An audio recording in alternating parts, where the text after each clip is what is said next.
بسم الله الرحمن الرحيم. maanta waxay ila tahay shalay baan u hadlay sidii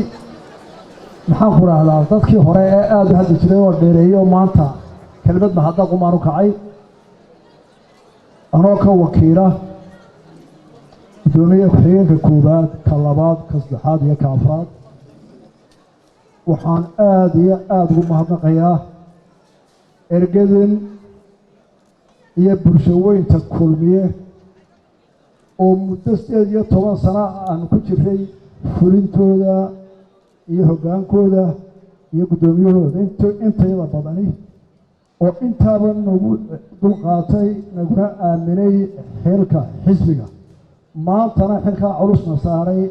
aad iyo aad baan ugu mahadnaqayaa ergada iyo taageerayaasha kulmiye oo dhan haddii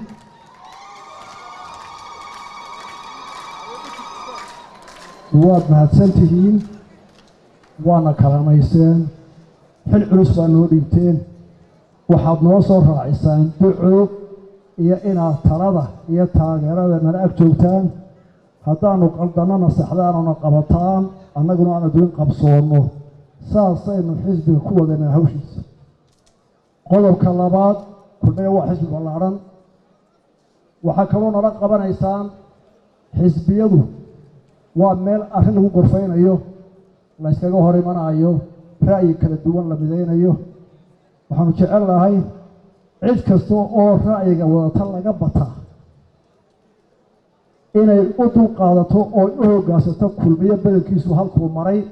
haddii kale kulmiye dhaba ma aha hadduu ka xanaaqo codkaa layga batay oo ka dugo kulmiye dhaba ma aha annaga haddii uu wax naga tirsadana wuxuu leeyahay golihii dhexe mustambeedkiisii taageerayaashii intuba ciddii wax qoosata inaynu waanino oonu iswadanno ku cadho ku maqan iminka iyo ku joogaba iyo ku cadhoon doonaba inay xeer noo haata xisbiga in laysku wado uu sidaa ahaadu qaranka ku hogaamiyo oo ogaadaan taageerayaasha kulmiye inuu qaranku 2 goor cod aqlibada ku yidhina hogaami xisbiyadii kaloo jooga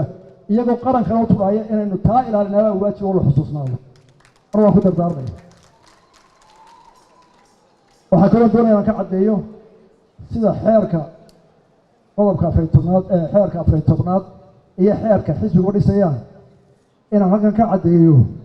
labadii goor ee laga dooran lahaa aan isu taagi lahaa gudoomiyaha kulmiye labadiiba waa la igu doortay waana isu taagay waxaa hubaala haddii aan la yidhaahdo doorasho dambe anoo oday ka haddii ilaahay caafimaad lagu gaarsiiyo oo tartan ku jirin inaan xisbiga ka mid noqon doono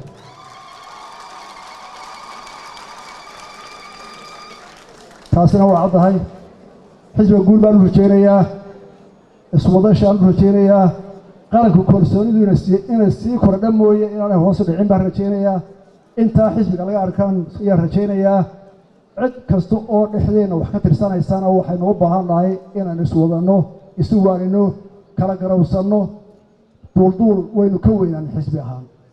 duulduul iyo fudayd iyo cadho degdega waynu ka weynaanay intaasaynu soo marray xisbigu waa waayo arag taasina waan ku dardaarmayaa aad iyo aad waa mahadsantihiin wasalaamu calaykum waraxmatullahi wabarakaatu